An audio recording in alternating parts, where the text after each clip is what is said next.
जय गुरुदेव। और ये जो मोदी सरकार है और योगी जो सरकार है, वर्तमान में जो मोदी सरकार की वो जीत जो हुई है वो भारत सरकार की, सनातन सरकार की और हिंदू समाज की ये सबसे बड़ी जीत है। सबसे बड़ी जीत इसलिए है कि लोग बहुत तथ्यों को जानते नहीं हैं, बहुत तथ्यों को समझते नहीं हैं। बहुत लोग कहते हैं कि कल की आएगा, लेकिन कब आएगा इस बात को ना तो पक्के तौर पर कोई कह सकता है और वर्तमान में कहाँ है इस बात को भी कोई नहीं कह सकता है। मोदी जो सरकार आई है ये इसलिए महत्वपूर्ण है कि बहुत लोगों का ये कमिटमेंट था, बहुत लोग जो भविष्यवक्ता हैं, जो ज्योतिषाचार्य हैं, ये सभी के मुँह पर एक तमाचा है, जो काल की गणना करना चाहते हैं, जो भविष्य को अपने हिसाब से गढ़ना चाहते हैं। यहाँ पर भविष्य को अपने हिसाब से, समाज को अपने हिसाब से प्रेरित करना चाहते हैं और अपने अधीन करना चाहते हैं। मुझ सहित मेरा भी अनुभव इस जो वर्तमान में जो सरकार है, जो मोदी सरकार की जो जीत है, उसमें मेरा भी अनुभव फेल हुआ है। लेकिन इस तथ्य को ना स्वीकार करने के अनेक कारण हो सकते हैं लोगों के, लेकिन मैं ऐसा नहीं मानता हूँ। क्योंकि जब हम काल की गणना करना चाहते हैं, मुझ सहित मैं बहुत बड़ा साधक तो खैर नहीं कह सकता अपने आप को, लेकिन इतना कह सकता हूँ कि मैं एक साधक हूँ और मेरी ईश्वर तक पहुँच है। लेकिन पहुँच होने के बावजूद भी ईश्वर ने मेरी बात को नकार दिया। मेरे ईश्वर ने मेरे तजुर्बे और मेरे अनुभव को नकार दिया। नकार इसलिए दिया गया कि हम काल को और समय को अपने हिसाब से गढ़ना चाहते हैं। जो भारत की जो वर्तमान सरकार है, जीत इसलिए ये बहुत बड़ी है कि जैसे भी जीत है, जीत होती है। पहली बात, बहुत से लोग यह कहते हैं कि अब सरकार उस तरीके से नहीं चलेगी और सरकार को दबाव में काम करना पड़ेगा। ये एक अलग चीज़ होती है। ये थोड़े से समय की बात है, थोड़े से समय के बाद में माहौल बदल जाएगा। क्योंकि ये जीत इसलिए बड़ी है, कुछ जो भविष्यवक्ता थे और जो ज्योतिषाचार्य थे, उन लोगों का कमिटमेंट ये था, यदि सही तरीके से देखाएं और सही तरीके से जानें कि 2024 का चुनाव होगा ही नहीं और 2024 के चुनाव में एक अलग ही चीज़ देखने को प्राप्त होगी मनुष्य को और अलग ही चीज़ देखने को महसूस होगी। लेकिन 2024 का चुनाव भी हुआ।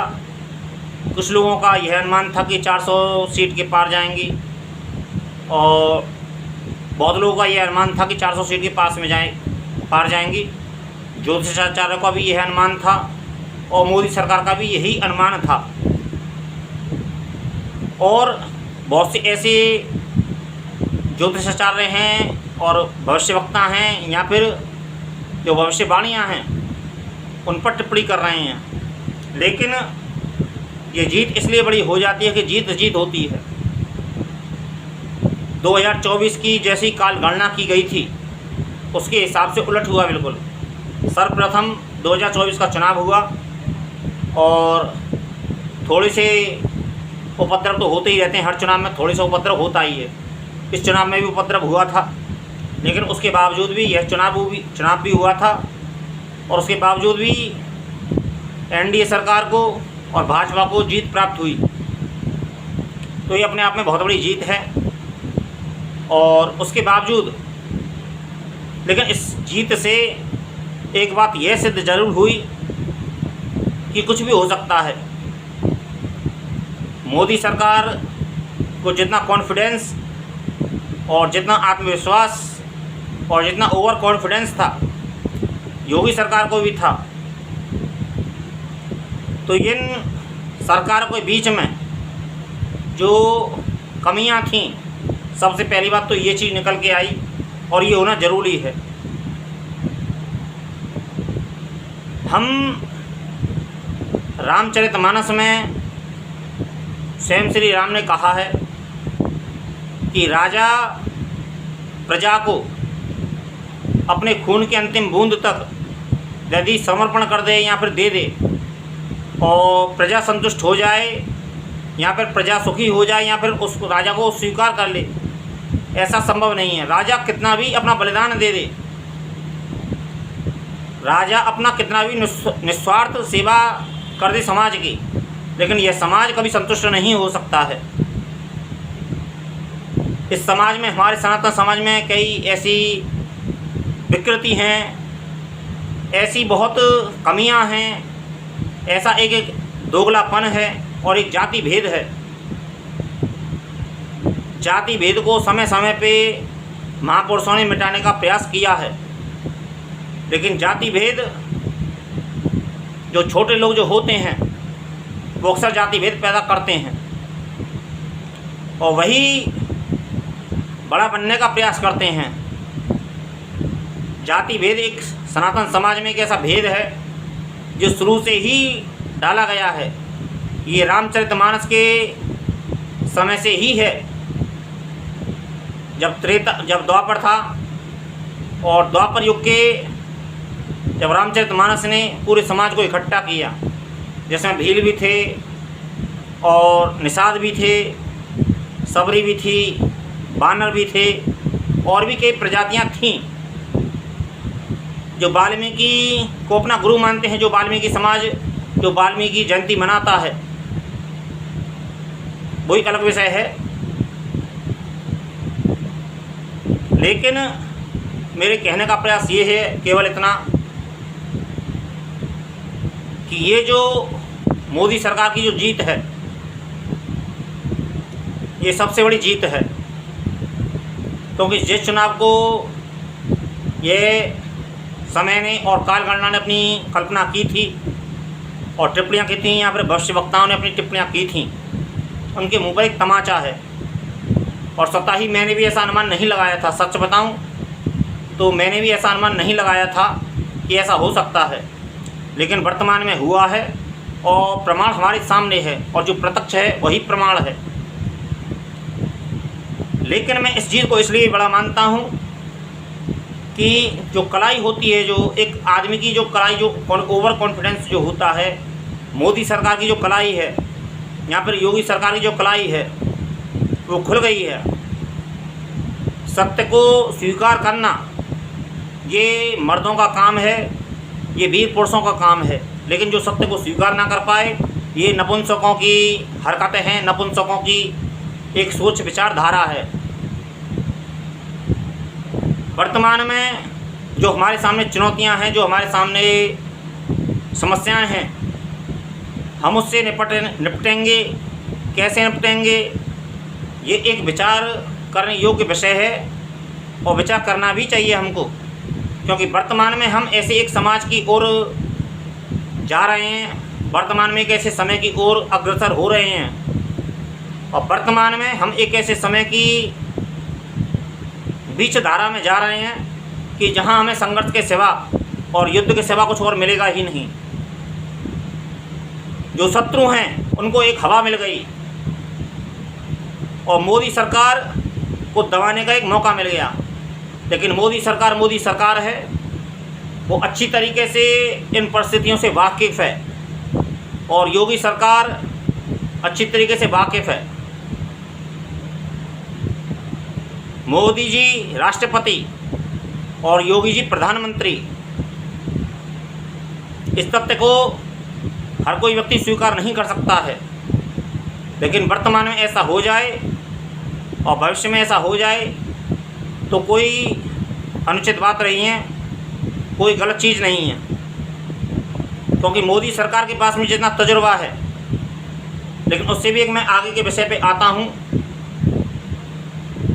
कि हिंदू समाज में जितनी विकृतियाँ हैं और जितनी विकृतियाँ डाल रखी हैं, जो ज्ञानी हैं, मूढ़ हैं, अपने आप को ज्ञानी होने का दावा करते हैं और जाति भेद पैदा कर रखा है।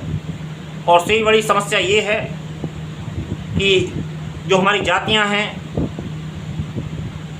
जो हमारा समाज है, उसमें जाति इस तरीके से भेद के तरीके से उसमें दीवारें खड़ी कर रखी है कि जिसको पाटना, उस दीवार को पाटना या फिर उस दीवार को हटाना एक सहज कार्य नहीं है।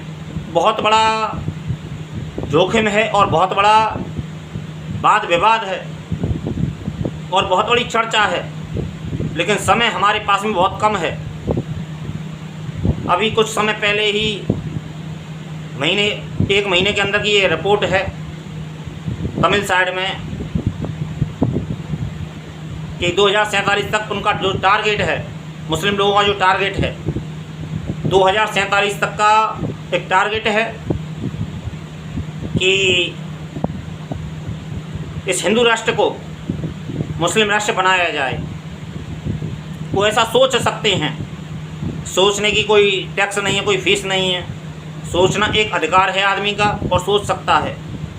लेकिन मुस्लिम राष्ट्र बनाना इस चीज़ को एक बड़ा जोखिम भरा काम है और जोखिम बड़ा काम होने के साथ साथ में बहुत बड़ी आपदा से भारत गुजरेगा और रक्त रंजित होगा और खून से भरा एक इतिहास भारत की इतिहास में लिखा जाएगा। वर्तमान में प्रदीप मिश्रा जी का भी जिक्र चल रहा है और कल्कि के भी आने की बात है। बहुत लोगों का कमिटमेंट है कि कल्कि आएगा, लेकिन कब आएगा ये कोई तय नहीं है, ये कोई निश्चित नहीं है और इस बात का कोई तथ्य भी नहीं है, क्योंकि वर्तमान में वो किसी के सामने प्रकट ही नहीं है। तो आएगा और आने के बाद में, लेकिन एक बात का कमिटमेंट है हमारे शास्त्रों में। पहला कमिटमेंट शिव महापुराण में आता है, जब शिव जी ने यह अधिकार श्री हरि विष्णु को दिया है कि तुमको धर्म की रक्षा करनी है, तुमको धर्म का पालन करना है और जगत का संचालन कैसे करना है। तुम्हें यदि मेरी सहायता की आवश्यकता है तो मैं तुम्हारी सहायता करूंगा और मैं तुम्हें गोलोक देता हूं, मैं तुम्हें एक ऊंचा सिंहासन देता हूं और ऊंचे से ऊंची पदवी देता हूं, क्योंकि मैं एक भक्त हूं, मैं एक सन्यासी हूं और मेरा केवल ध्यान समाधि लगाने का ही, लेकिन वक्त वक्त पर जब मेरी आवश्यकता होगी तो मैं तुमको अपनी सहायता पहुंचाता रहूँगा और मैं तुम्हारा सदा सहायक बना रहूँगा। तो हरि के पास में ये इतना अधिकार मिला है महादेव की तरफ से, जो सर्वोच्च पावर है। यहाँ तो इस दुनिया में 2 ही पावर हैं और 2 के बाद में 3 कह दो तो कोई अनुचित ना होगा। एक जीव, एक ब्रह्म, एक माया। माया माता भगवती, ब्रह्म महादेव और जीव जो हैं वो श्री हरि विष्णु हैं। ये अपनी अपनी मतगणना हो सकती है। यूँ तो श्री हरि को भगवान कहा जाता है, लेकिन जितना मैं जानता हूँ, जितना मुझे ज्ञान प्राप्त है, तर्क वितर्क मेरे पास, तर्क वितर्क के लिए ना तो मेरे पास में वक्त है, ना बहस के लिए मेरे पास में वक्त है और ना ही मैं बहस करना चाहता हूँ, क्योंकि ज्ञानी जन बहुत हैं इस दुनिया में और मैं बहुत बड़ा ज्ञानी हूँ। मैं इस बात को सिद्ध नहीं कर सकता और मेरे पास में वक्त भी नहीं है इतना, क्योंकि मेरे पास में और भी बहुत से काम हैं। गीता में ये श्री कृष्ण का ये कमिटमेंट है कि यदा यदा ही धर्मस्य संभवामि युगे युगे। ऐसा ही कुछ कमिटमेंट है। मैंने ज़्यादा शास्त्रों को पढ़ा नहीं है, ज़्यादा मैंने रटा नहीं है और इतना मेरे पास में वक्त भी नहीं है, क्योंकि काम बहुत है और काम होने के साथ साथ में समय बहुत कम है व्यक्ति के पास में और चुनौतियाँ बहुत बड़ी हैं। चुनौतियाँ इतनी बड़ी हैं कि केवल कर्म करो, क्योंकि हर व्यक्ति के पास में नपीतुली आयु है, नपातुला समय है और नपातुला ही व्यक्ति के पास में कार्य क्षेत्र है, क्योंकि जीवन को अपने घर गृहस्थी भी देखनी है, जीवन को राष्ट्र भी देखना है और उसी व्यक्ति को समाज भी देखना है, उसी व्यक्ति को अपना स्वयं का भी देखना है, जो स्वयं का भी कल्याण हो। केवल राष्ट्र कल्याण हो, स्वयं का कल्याण हो, समाज कल्याण हो, परिवार का कल्याण हो, इन चीज़ों से, क्योंकि ये सारी चीज़ें सम्मिलित हैं। लेकिन सद्गुरु की कृपा एक ऐसी कृपा होती है कि जिसके सर पर सद्गुरु का हाथ होता है उसके ऊपर स्वयं परमात्मा की, माता भगवती की स्वयं छत्र छाया होती है।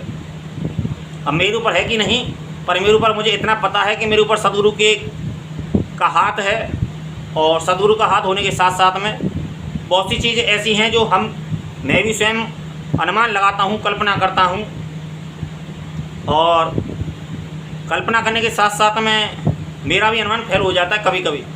और मुझसे सबसे पहली बात मुझे यही संकेत मिलता है कि टिप्पणी मत करो, काल की गणना मत करो। जो हो रहा है वो होने दो, जो हो रहा है वो अच्छा हो रहा है, जो होगा वो भी अच्छा ही होगा। गणना मत करो किसी भी चीज़ की, क्योंकि भविष्य को कहना बहुत बड़ा अपराध है, बहुत बड़ा अपराध है भविष्य को कहना। लेकिन और भविष्य को समझाना सामने वाले व्यक्ति को, और भविष्य की बातें करना, ये उससे भी बड़ा अपराध है। क्योंकि हम भविष्य को जान के यह समझना चाहते हैं या फिर ये कहना चाहते हैं कि हम बहुत बड़े ज्ञानी हैं। तो ज्ञानियों के मुंह पे तमाचा हमेशा ऊपर वाला मारता है। ऊपर वाले का कमेंटमेंट यही है कि मेरी कुदरत में दखलंदाजी मत करो, वरना तुम्हारे वादे सारे फेल हो जाएंगे। मैं ही एक सर्वे सर्वा हूँ, और मैं ही एक पर ब्रह्म हूँ, और मैं ही ईश्वर हूँ, मैं ही भगवान हूँ। तो इसलिए मैंने 2024 के ये चुनाव, 2024 का जो चुनाव है, ये छोटा मोटा चुनाव नहीं था, ये बहुत बड़ा चुनाव था। और मोदी सरकार की तीसरी बार विजयी, और बहुत कुछ उम्मीदें थीं, बहुत कुछ हुआ है इन 2014 से लेकर 2024 तक के बीच में, इन 11 सालों के बीच में बहुत कुछ हुआ है। लेकिन बहुत कुछ ऐसा भी हुआ है जो लोग नहीं चाहते थे। और महंगाई अक्सर एक रोना है, रोजगार एक ऐसा रोना है व्यक्ति का कि ये रोना सदा रहेगा। समाज, बहुत से लोग जो पढ़े लिखे लोग हैं वो ये समझते हैं कि सरकार हमको गोद ले ले, लेकिन सरकारी महकमे में, सरकारी तंत्र में जितना निकम्मापन है ये तो वक्त ही तय करेगा। लेकिन जितना निकम्मापन है, कभी कभी कोई ऐसा व्यक्ति भी मिल जाता है जिससे व्यक्ति की आशा जागती है। सरकारी तंत्र में आज भी ऐसे बहुत से आदमी हैं जो ईमानदारी से अपना कर्म निभाते हैं। और वर्तमान में ही मेरे सामने एक ऐसा SBI बैंक में एक ऐसा कर्मचारी आया है। मैंने उसको देखा था, तत्क्षण में उसने करीब लगभग आधे घंटे के अंदर उसने 10 से लेकर 9 कस्टमर को कंट्रोल करके उसको बरी कर दिया। तो ऐसी बात नहीं कि सरकारी तंत्र में निकम्मे लोगों की कमी नहीं है, स्कूल टीचर से लेके और ऊंचे से ऊंचे पद तक। लेकिन उसी पदों में बहुत से लोग ऐसे भी होते हैं जो ईमानदारी से अपना कर्म निभाते हैं। बहुत अच्छी बात है, देख के संतुष्टि होती है कि सरकारी तंत्र में भी, और हर क्षेत्र में ही, हर क्षेत्र में, हर राज्य में, हर ज़िले में, हर कस्बे में, हर गांव में कोई ना कोई ऐसा व्यक्ति दिखता है, मिलता है, होता है, जिससे यह उम्मीद जागती है कि आशा अभी मिटी नहीं, आशा अभी मरी